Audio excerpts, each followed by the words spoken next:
세계사에서 한국 전쟁은 무엇일까? 전 세계를 긴장시켰던 제2차 세계대전과 베트남 전쟁 사이에 일어난 소규모 전쟁에 불과했을까?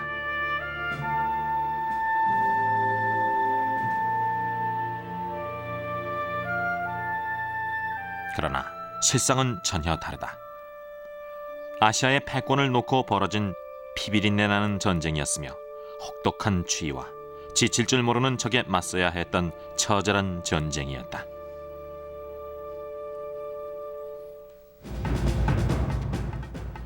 이 프로그램에서는 당시 참전 군인들의 눈으로 한국 전쟁을 바라보려고 한다. 여러분은 공포와 혼란, 피가 뒤범벅된 진짜 전쟁의 모습을 보게 될 것이다. 참고로 이 프로그램 내 많은 화면들은 처음으로 일반인에게 공개되는 것이다. 그럼 냉전의 첫 번째 화약고 한반도로 가보자.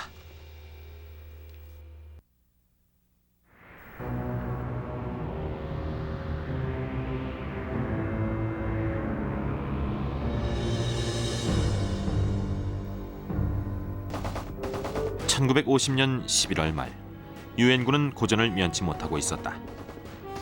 국제경찰로서 승승장구하며 북진하던 중 중공군의 인해 전술에 부딪혀 생사의 갈림길에 놓이게 됐다.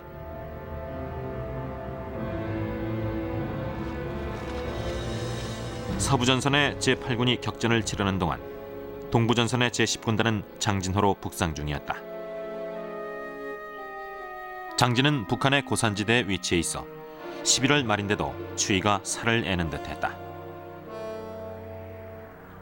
수온지가 영하 40도까지 내려갔고 시속 60km의 강풍은 체감 온도를 더욱 떨어뜨렸다.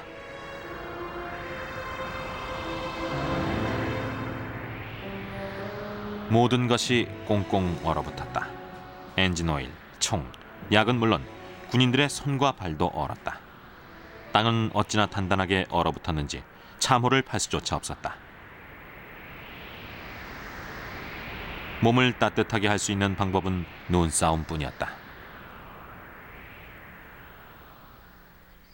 추수감사절을 보내기에 결코 이상적인 곳은 아니었지만 장병들은 현실을 받아들였다. 추수감사절날 칠면조와 기타 음식이 나왔어요. 그런데 얼어버릴까봐 빨리 먹어야 했죠. 소스와 감자가 맨 처음 얼었어요. 후다닥 먹어치웠죠. 총알은 여전히 머리 위를 날아다녔고요. 의무병 데이비스였습니다. 추위와 적의 공격으로 미 제1해병사단의 고생은 말도 못했다. 군인들은 몇 주째 옷도 갈아입지 못했고 먹는 것도 부실했으며 영하의 추위로 잠도 거의 자지 못했다. 그러나 해병대 정신으로 전열을 정비하고 11월 27일 대공세에 나선다. 하지만 이미 서부전선의 유엔군이 밀리고 있는 가운데 이들의 운명은 밝지 못했다.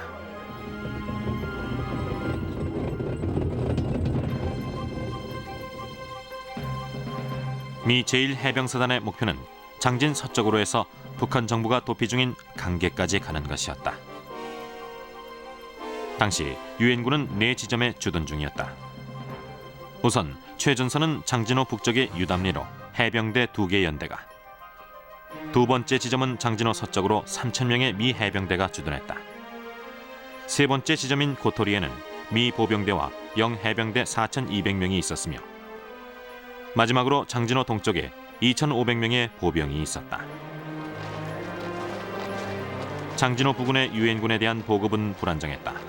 이미 장진호 이남은 철수 중이었기 때문이다. 장진호의 유엔군은 고립 상태나 같았다.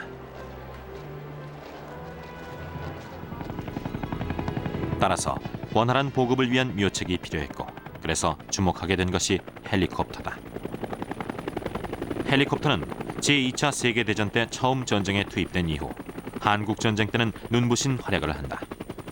특히 한국처럼 혹한으로 육상 보급이 거의 불가능한 상태에서는 더했다. 11월 27일 유담리의 미 해병대는 무평리로 북상을 시도하지만 중공군의 강력한 저항에 부딪힌다.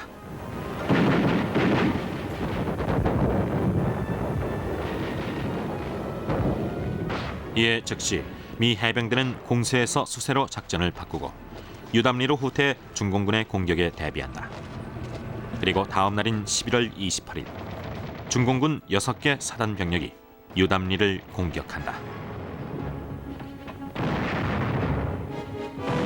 이후 사흘 동안 치열한 전투가 계속됐다. 미 해병대는 모든 화력을 동원해 중공군에 맞섰다.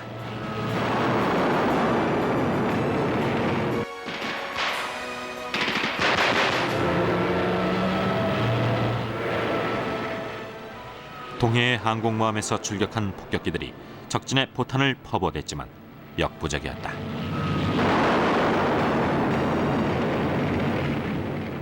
중공군이 미 해병대를 겹겹이 포위한 상태였고 살기 위해서는 이 여러 겹의 포위망을 하나씩 돌파해야 했다. 당시 사단장 스미스 장군의 말은 지금도 유명하다. 제군들, 우린 후퇴하는 게 아니다. 새로운 방향으로 공격하는 것이다.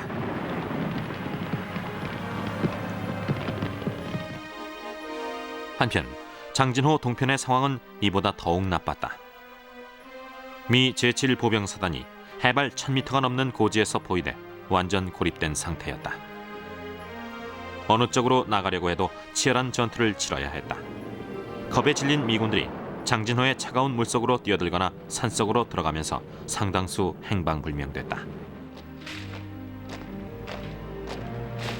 중공군의 포위망을 뚫고 후방의 아군과 합류하기 위해 특수임무부대가 조직됐다.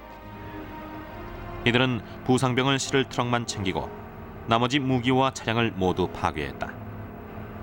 12월 1일 탈출이 시작됐다. 사방에서 적의 탄환이 날아왔고 공군의 항공 근접 지원으로 아군이 쏜 네이팜탄까지 위험할 정도로 가깝게 날아왔다. 특수임무부대가 앞선 가운데 포위망 돌파 작전에 들어갔다.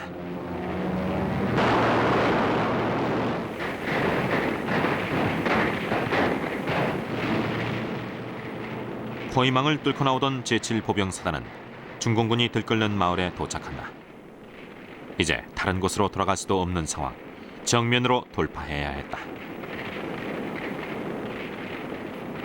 마을에 도착할 당시 2,500명이었던 미 보병 가운데 살아남은 것은 1,000명뿐이었다. 전우의 시체를 끌고 나오기도 부족한 숫자였다.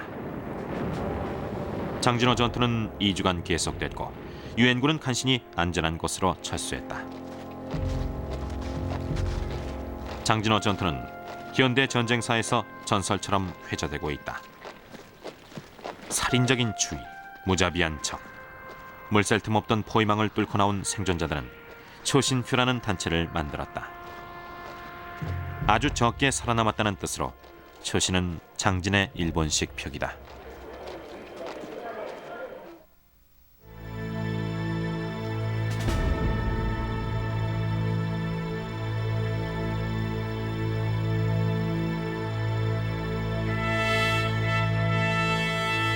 (1950년 11월) 메가더 총사령관은 유엔군이 무너지는 것을 애통한 마음으로 지켜봤다. 그는 한국전쟁이 자신의 마지막 전쟁이라는 걸 알고 있었다. 그런데 거의 손안에 들어왔던 승리가 연기처럼 사라진 것이다. 메가더의 실망감은 무척 컸고 그 화살은 트루먼 대통령에게 돌아갔다. 트루먼은 메가더가 중국으로 진격하지 못하게 막았다. 미국 전투기가 중국 전투기를 쫓아 중국 영토에 들어갈 수 없도록 했으며 전선에 투입하는 인원과 장비도 제한했다.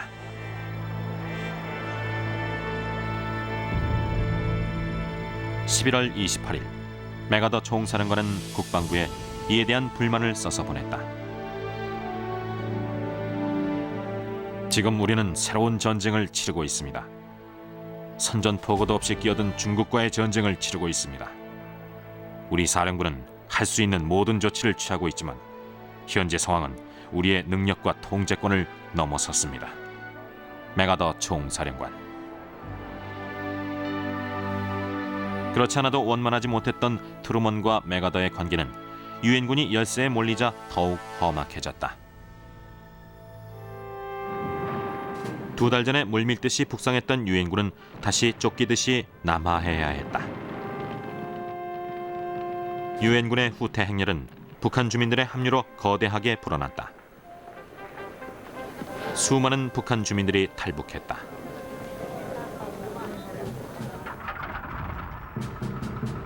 이들이 탈북을 결심한 데는 비행기를 통해 뿌려진 전단지의 영향이 컸다.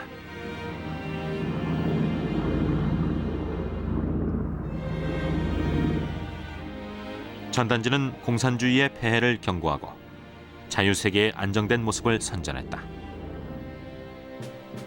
공산 정권의 염증을 느끼고 있던 북한 주민들에겐 솔깃한 얘기들이었다. 한편 중공군의 공세는 계속됐다. 크리스마스가 다가오면서 유엔군의 사기는 밑바닥이었다. 당시 유엔군은 워싱턴의 소극적인 태도에 불만이 높았다. 전력으로 보면 분명히 적보다 우세한데 워싱턴의 제약으로 전력을 마음껏 쓸 수 없었고 이로 인해 전쟁에서 밀리고 있다고 여겼다. 만약 워싱턴의 제약이 없다면 크리스마스를 한국이 아닌 고향에서 맞이했을 거라고 생각했다.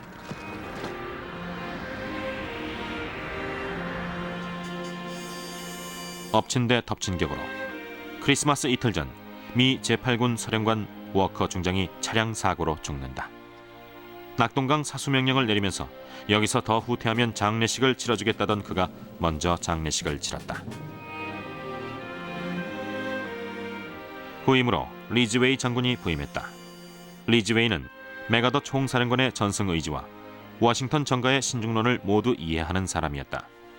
그는 제2차 세계대전 당시 공수사단장으로 전투 현장에서 싸운 한편 워싱턴의 국방부에서도 일했기 때문에 어느 한쪽에 치우치지 않고 중도적이었다. 한국에 도착한 리즈웨이 장군은 유엔군의 침체된 분위기를 보고 친구에게 이런 편지를 썼다. 한눈에 봐도 아군은 자신감을 잃었어. 눈빛에도 발걸음에도 자신감이 없고 병장부터 위에 장군에 이르기까지 모두 침체돼 있네. 활기 넘치는 군대의 모습, 공격성 같은 건 전혀 찾아볼 수가 없어. 리즈웨이 장군. 반면 중공군의 공세는 꺾일 줄 몰랐다. 새해가 시작될 무렵엔 38선을 넘어 서울을 압박해오기 시작했다. 리즈웨이 장군은 서울 북쪽에 약간의 방어 병력만 남기고 모두 한강 이남으로 후퇴할 것을 명령한다. 방어 병력을 남긴 건 잠시 적의 공세를 늦추려는 의도였다. 중공군 7개 군단이 곧바로 서울을 향해 진격해왔고 유엔군은 또다시 열세에 몰렸다.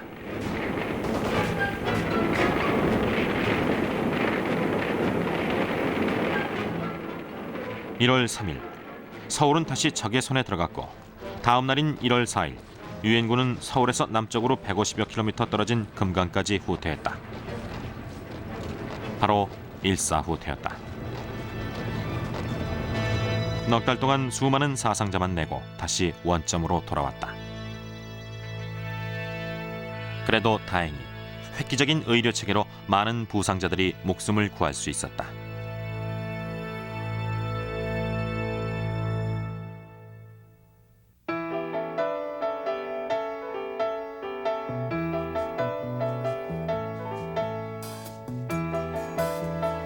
많은 미국인들은 한국 전쟁하면 11년 동안 CBS에서 인기리에 방영됐던 시트콤 시리즈 메시를 떠올린다.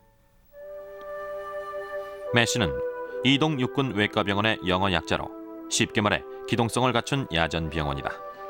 실제 한국 전쟁 중의 야전병원은 시트콤 메시의 웃기고 신나는 야전병원과는 달랐다.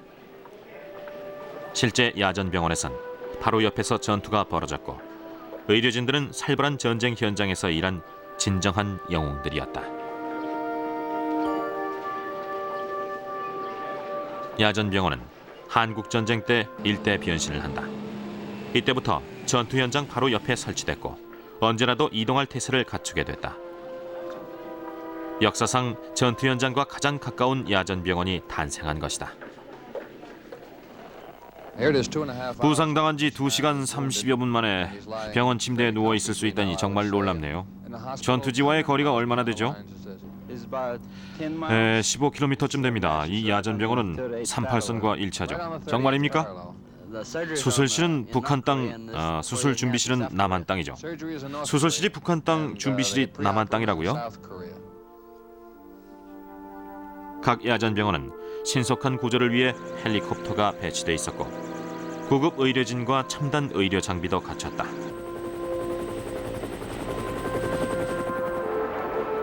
이 야전병원의 기본 기능은 일명 미트볼 수술이다. 미트볼 수술이란 부상자가 후방에 제대로 된 병원으로 이송될 때까지 가능한 모든 외과 조치를 취하는 것을 말한다.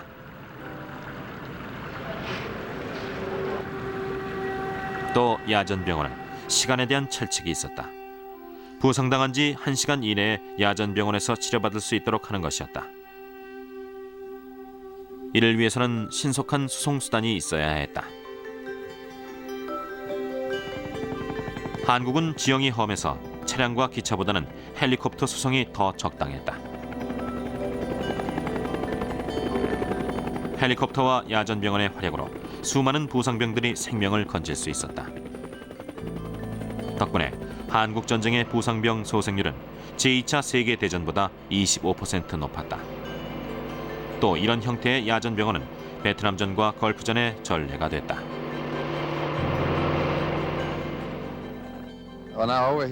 이쪽으로 와보니까 부상병을 엑스레이실로 옮기고 있는 것 같은데 잠깐 설명 좀 해주시겠습니까? 다리에 엑스레이 사진을 찍으러 갑니다. 성함이 바비 그린입니다. 의사세요? 아니요, 보조원이요. 금방 다시 오나요? 어때요? 예, 몇 분이면 끝나요. 여기 야전병원은 뭐든 참 빠르네요.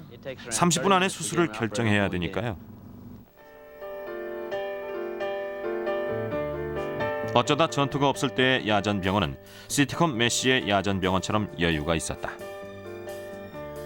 여자 의료진들도 남자들과 함께 부상병을 치료했다. 1951년 후반, 전쟁이 소강 상태를 보이자 배구를 하는 모습도 볼 수 있었다. 기다리는 시간을 때우기엔 그만이었다. 그러나 일단 부상병들이 들어오기 시작하면 의료진들은 바쁘게 움직였다. 80시간 동안 쉬지 않고 수술을 하는 일도 있었다. 이들이 사흘 동안 하는 수술은 일반 병원에서 1년 하는 수술보다 더 많았다. 의료 행위의 기준도 조금 달랐다. 우리의 목표는 부상병을 어떻게든 살려서 후방으로 보내는 것이었습니다. 물론 부상병의 손가락이나 팔, 다리도 중요하지만 생명을 구하기 위해 잘라야 할 때는 잘랐죠. 우리는 다리 한쪽을 구하느라고 뒤에서 기다리는 부상병의 생명을 위태롭게 할 수 없었습니다. 후커 군의관이었습니다. 한국 전쟁 중 야전병원의 활약은 눈부셨다. 유엔군이 전쟁을 수행하는 데 든든한 힘이 되어줬다. 부상병들은 야전병원에서 임시 치료를 받고 나면 후방의 병원으로 이송됐다. 한편 부상이 경미한 장병들은 다시 전선으로 나갔다. 중공군의 공세가 계속되고 있어 한 명의 장병이라도 아쉬운 상황이었다.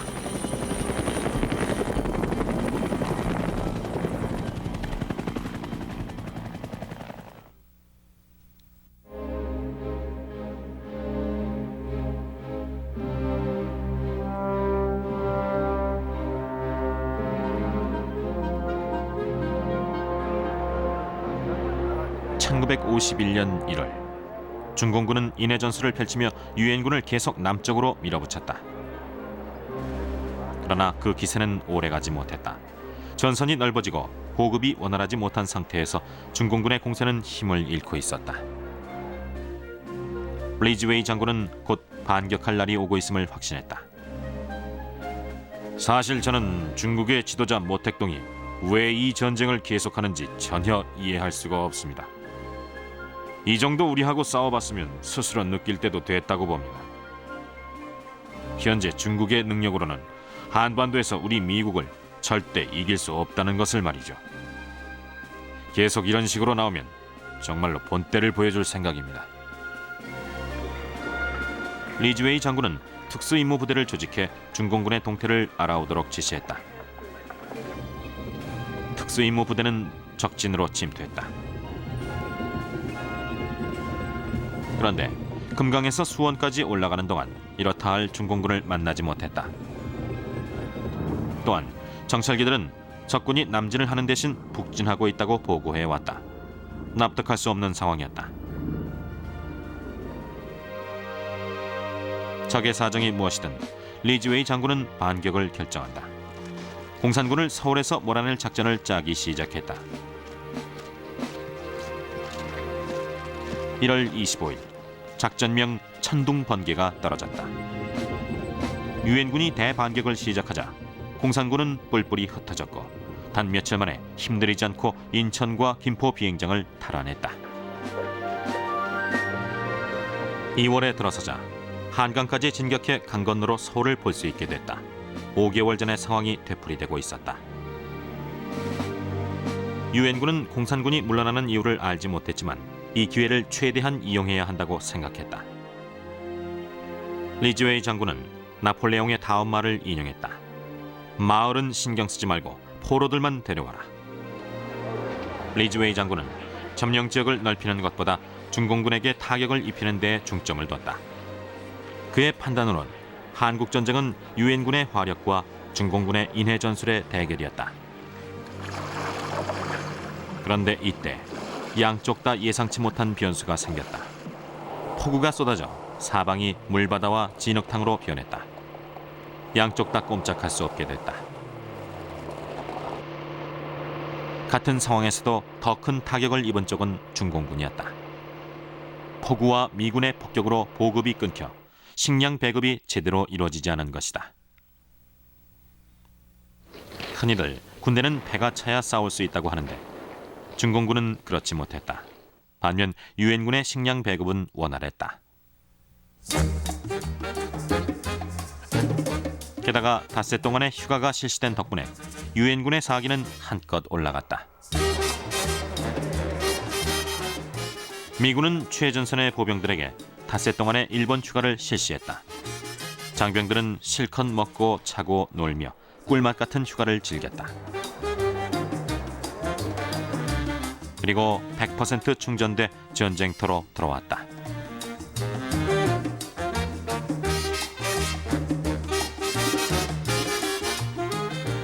한편 휴가를 못 간 장병들은 위문 공연단과 함께 전쟁의 긴장감을 털어냈다. 1951년 3월 1일 활기를 되찾은 유엔군은 한강을 건너 서울을 되찾기 위해 다시 공세를 펴기 시작했다.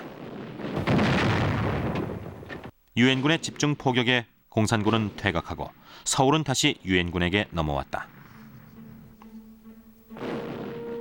그러나 이번엔 축하식이 열리지 않았다.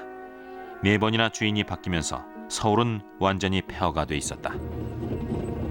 유엔군은 계속 북진했고 3월 말엔 38선에 도착했다.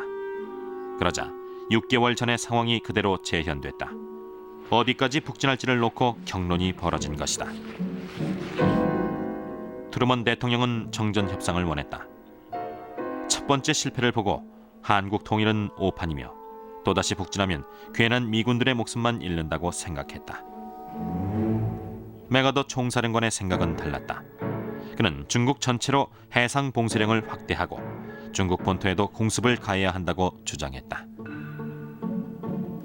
이에 격분한 트루먼 대통령은 4월 11일 메가더 총사령관을 전격 해임한다. 이러한 조치를 취하게 되어 저도 안타깝기 그지없습니다.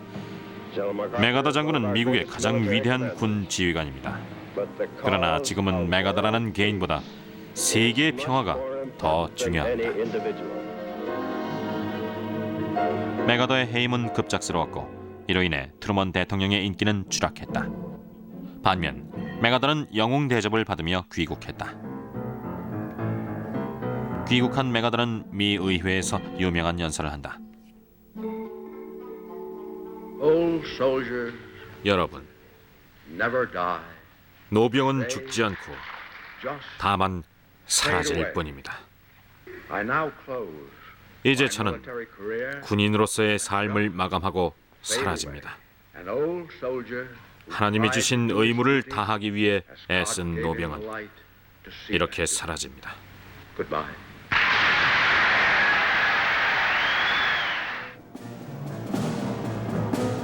메가던은 사라졌지만 전쟁은 계속됐다.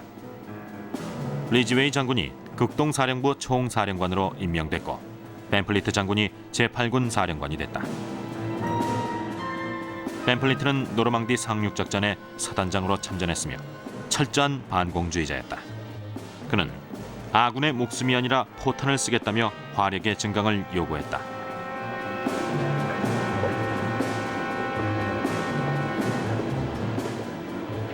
유엔군의 화력이 증강되면서 적의 기세는 더욱 위축됐다.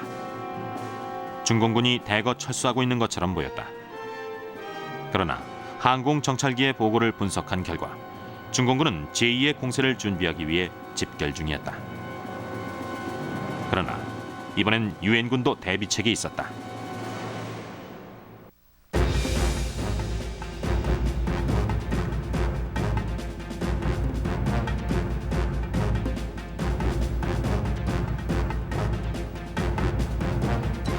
(1951년) 봄, 중공군은 38선 북쪽의 철의 삼각지라고 알려진 고지에 집결하고 있었다. 철의 삼각지는 서울과 북한의 완충지대 역할을 할 수 있어서 유엔군에겐 전략적으로 중요한 곳이었다. 그러나 공략하기가 쉽지 않았다. 리즈웨이는 중공군의 대반격을 이미 눈치채고 있었고 지난 6개월간 중공군과의 전투로 전술도 꿰뚫고 있었다. 중공군은 언제나 기습 공격을 취한 뒤 갑자기 잠잠해지는 특징이 있었다. 가공할 만한 적이지만 장기전은 약하다는 뜻이었다. 리즈웨이는 단계별로 라인을 지정해 철의 삼각지를 공략하는 기준으로 삼았다. 일단 한 라인에 도착하면 이 라인은 그 위의 라인까지 전진하는 교두보가 된다. 만약 후퇴하더라도 바로 아래의 라인까지만 후퇴해 다음 반격을 준비하도록 했다. 각 라인은 미국 주의 이름을 따서 붙였다.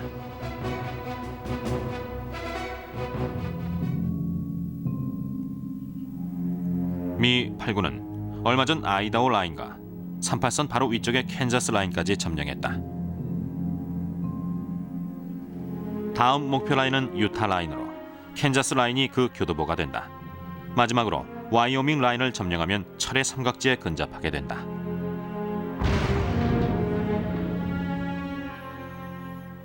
후퇴하건 전진하건 유엔군의 목표는 적을 많이 사살하는 것이었다.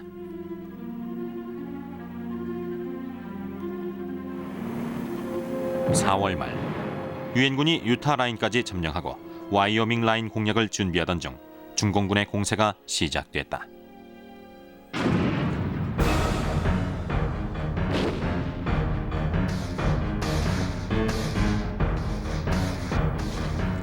(4월 22일) 남한의 국군이 지키고 있는 중부전선에 중공군의 공격이 가해졌다. 중공군은 또다시 유엔군의 전선을 두 동강 내려고 했다. 그러나 이번엔 리즈웨이가 정해놓은 라인이 있었다. 미 제8군은 캔자스 라인으로 후퇴해 방어 자세를 취했다. 더 이상의 후퇴는 없었다.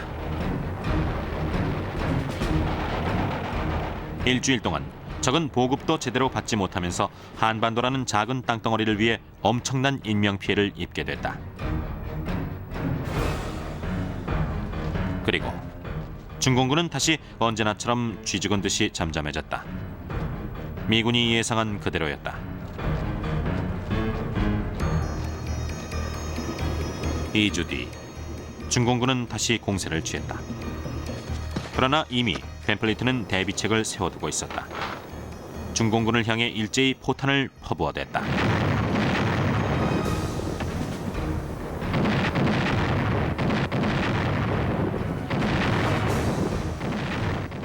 단 24시간 동안 한 포병대대에서 포탄 12,000발을 발사했다.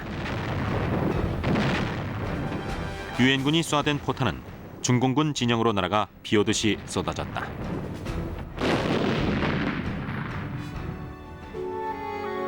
이 포격으로 중공군 사상자는 35,000명이나 됐지만 유엔군의 사상자는 900명에 그쳤다. 이 포격이 바로 벤플리트 포격이다. 벤플리트는 아군의 목숨이 아니라 포탄을 쓰겠다는 다짐을 지킨 것이다. 유엔군의 화력이 중공군의 인해 전술을 무너뜨렸다. 6월, 유엔군은 와이오밍 라인까지 올라갔다. 중공군이 전쟁에 개입한 이후 가장 북쪽까지 올라온 것이었다. 수천 명의 전쟁 포로와 수톤의 무기도 압수했다. 그리고 마침내 철의 삼각지 공략을 시작했지만 적의 철통 같은 저항에 부딪힌다.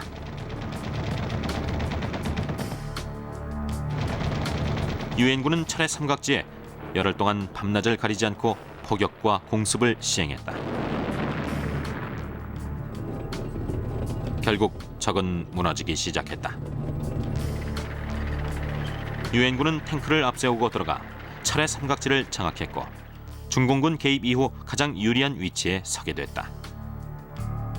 미국 입장에선 정전 협상을 시작할 때였다. 중공군을 완전히 눌러 이기려면 앞으로 몇 년이 더 걸릴지 알 수 없는 노릇이었다. 또 그러려면 수많은 인명피해를 감수해야 했다.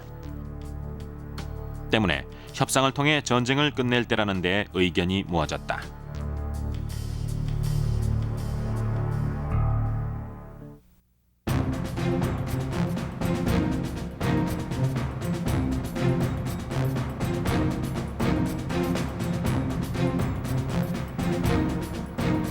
(1951년 6월) 말 유엔은 공산 측에 정전 협상을 제안한다. 그리고 이틀 뒤 공산 측이 이 제안을 수락한다. 평화의 기운이 싹트기 시작했다. 초기에 정전 협상은 개성에서 열렸다가 곧 판문점으로 옮겨진다. 빨리 끝날 것이라는 애초의 기대와 달리 정전 협상은 전쟁만큼이나 힘들었다.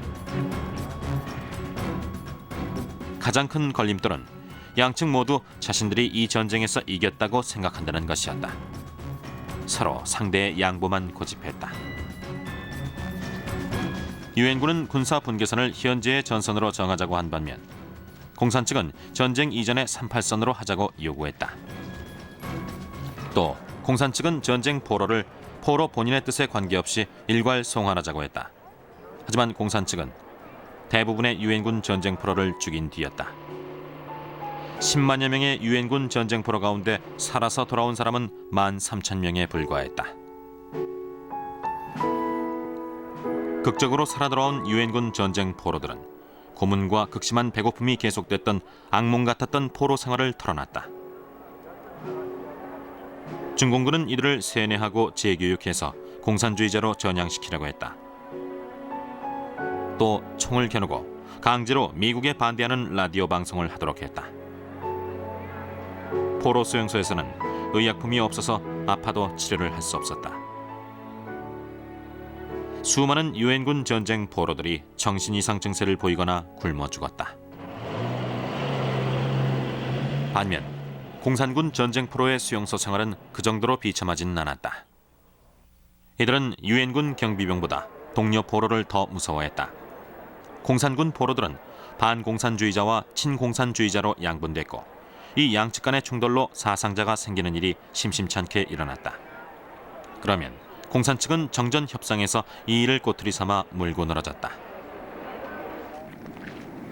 양측은 서로 양보하지 않았고 정전 협상은 여러 차례 중단됐다. 그리고 정전 협상이 지지부진한 동안 전선에서의 긴장감은 높아갔다.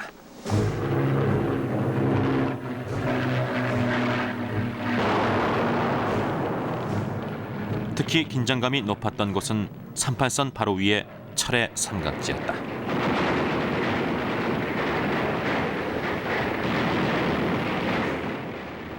(1951년부터 53년) 전쟁이 끝날 때까지 이 부근에선 뺏고 빼앗기는 접전이 수없이 반복됐다.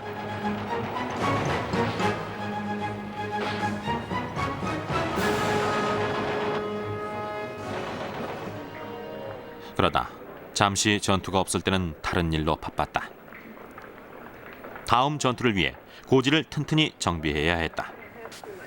철의 삼각지 부근은 양측 군인들이 판 참호가 사방에 널렸다. 참호에서 퍼낸 흙으로는 모래주머니를 만들어 쌓아 올렸다.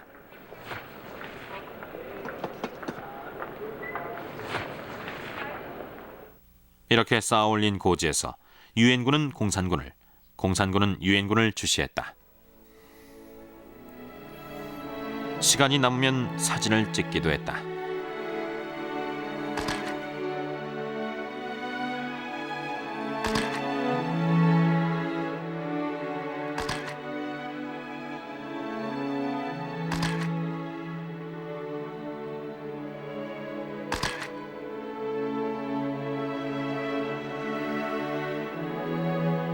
또 고향에 편지를 쓰거나 예배에 참석해 전사한 전우들을 위해 기도했다. 그러나 자신들을 위한 기도는 하지 않았다. 죽은 전우들을 위해 기도했고 내가 죽게 되면 고통 없이 빨리 죽게 해달라고 기도했죠. 하지만 살려달라는 기도는 하지 않았어요. 나만 살려달라고 기도하는 건 이기적이니까. 카치 이등병이었습니다. 이들의 이기적인 기도는 단 하나, 고지를 차지할 수 있게 해달라는 것이었다. 1952년 여름, 미 제8군은 여전히 북측 고지를 주시하고 있었다. 전쟁이 끝나기 전에 북측의 고지를 하나라도 더 뺏고 싶은 생각이 간절했다. 하지만 그것은 공산 측도 마찬가지였다. 이런 양측의 욕심으로 전쟁이 끝날 때까지 이 부근의 고지는 피로 물들었다. 이 가운데 가장 유명한 고지가 불모고지로 포격의 민둥산이 된 데서 유래한 이름이다. 불모고지는 근처에서 가장 높아 주변을 훤히 내려다볼 수 있었다. 1952년 6월, 유엔군은 이 불모고지를 차지하기 위해 작전에 돌입했다.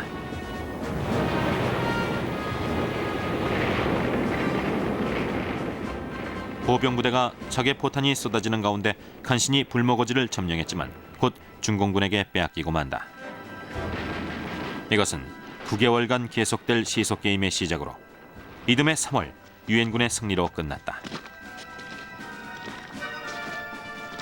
양측 군인들은 정전 협상에 유리하지 않을까 하는 생각에 고지 쟁탈에 온 힘을 다했다.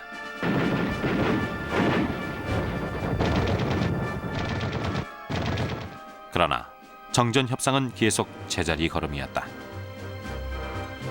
유엔군은 만족할 만한 협상 결과를 끌어내기 위해 공산 측을 더 압박할 필요를 느꼈다. 그래서 생각해낸 방법이 전투기를 이용한 공습이다.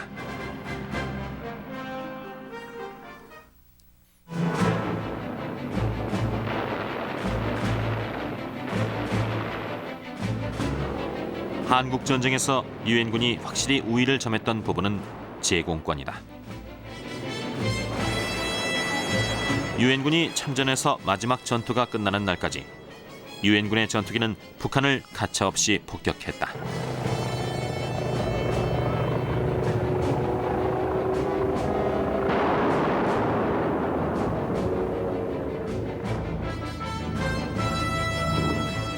유엔군의 전투기는 대부분 제2차 세계대전 때 활약한 기종으로 대표적인 예가 B-29 슈퍼 포트리스다.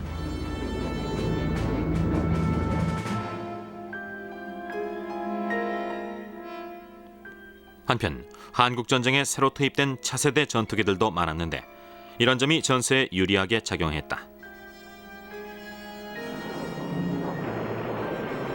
그 중에서도 F-86 세이버 제공 전투기를 투입한 것은 대단히 성공적이었다. 이 기종은 미국 전투기 가운데 최초의 후퇴익기로 날개가 뒤로 젖혀져 공중전에 강했다. 소련의 미그 15기에 맞서 한반도 하늘을 지킨 1등 공신이다.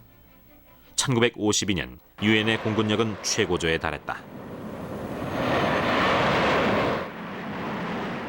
이해 미 공군의 전투기 출격 횟수만 1,500회였고 미 해군과 해병대, 유엔 비행편대에서 출격한 횟수는 더 많았다.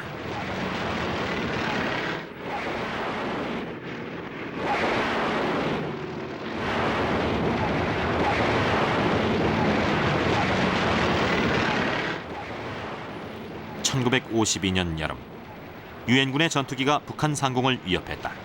정전 협상에서 공산 측을 밀어붙이기 위해서였다. 유엔 전투기는 북한의 압록강까지 올라갔다. 압록강 주변은 북한의 산업시설들이 몰려있는 곳이다.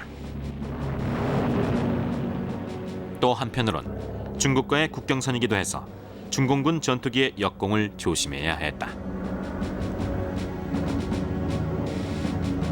그러나 이런 위험에도 불구하고 6월 23일 유엔의 폭격기는 압록강 주변의 핵심 산업시설에 폭격을 가했다.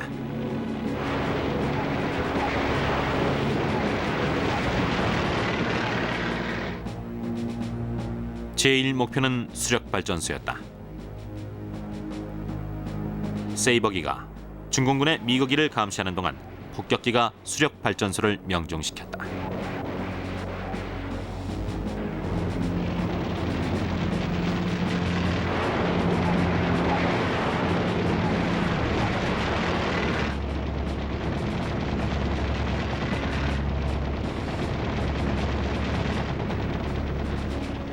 작전은 신속하고 기습적이었으며 성공적이었다. 이 폭격으로 북한 전력 공급의 90%가 차질을 빚게 됐다. 이승만 대통령은 북한에 결정적인 타격을 준 이 공습에 대해 이렇게 평했다. 미국의 전투기가 적의 주요 시설을 강타하고 대단히 큰 피해를 입혔습니다. 이번 전쟁에서 미국 전투기가 중요한 역할을 하고 있다는 걸 우리는 압니다.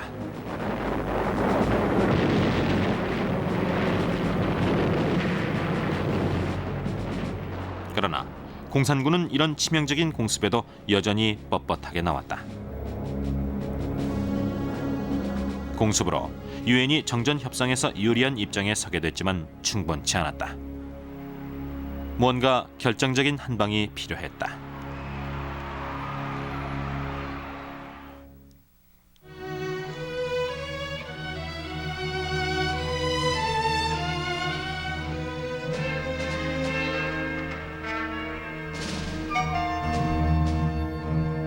한국 전쟁은 1952년 미국 대통령 선거의 주요 쟁점이었다.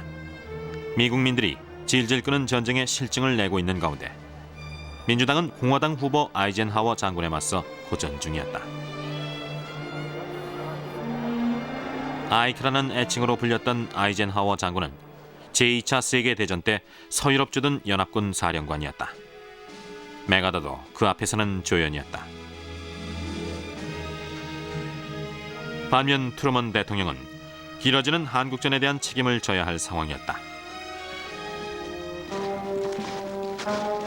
한국전쟁이 3년째로 접어들자 미국민들은 전쟁의 염증을 느끼고 하루라도 빨리 전쟁을 끝낼 대통령을 원했다. 10월 말 아이젠하워는 이런 기대에 부응하는 약속을 한다. 저는 한국에 가겠습니다. 가서 직접 보고서 어떤 것이 미국민을 위하고 평화를 위한 최선의 방법인지 알아오겠습니다. 대통령에 선출된 아이젠하워는 약속을 실행했다. 한국의 최전선으로 날아와 장병들을 만났다. 장병들과 함께 식사를 하고 종전에 대한 그들의 생각을 들었다. 당시 언론 쪽에선 종전을 위해 핵폭탄을 쓸 것이라는 소문이 흘러나왔다. 트루먼이 2차 대전을 종식시킬 때 핵폭탄을 쓴 선례가 있기 때문에 아이젠하워는 그 소문을 전적으로 부인하진 않았다. 아이젠하워가 핵폭탄을 쓸지도 모른다는 태도를 보이자 공산 측은 긴장했다. 정전 협상에 보다 진지하게 임했다.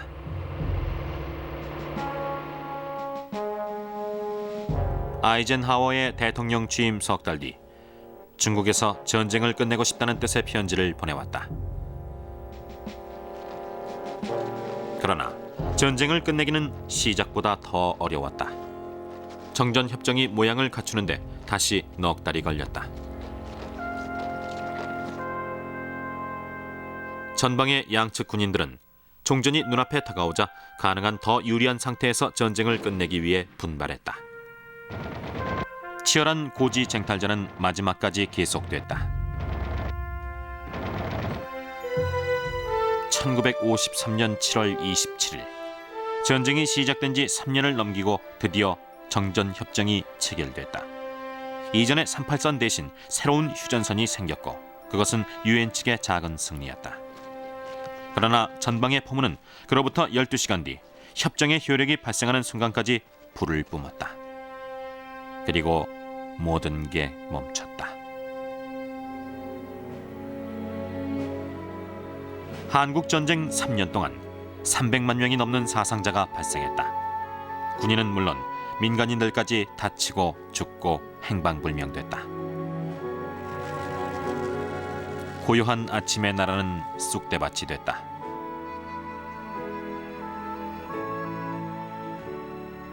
또 전 세계 20여 개국이 유엔군 혹은 공산군 편이 되어 상대에게 총뿌리를 겨눴다.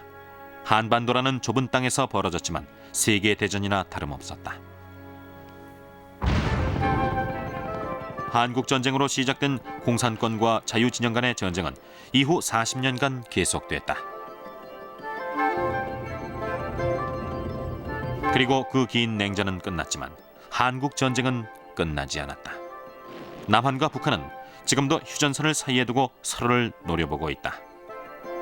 1950년 이후 달라진 것이 거의 없다. 현재 한국은 전 세계에서 유일한 분단 국가다.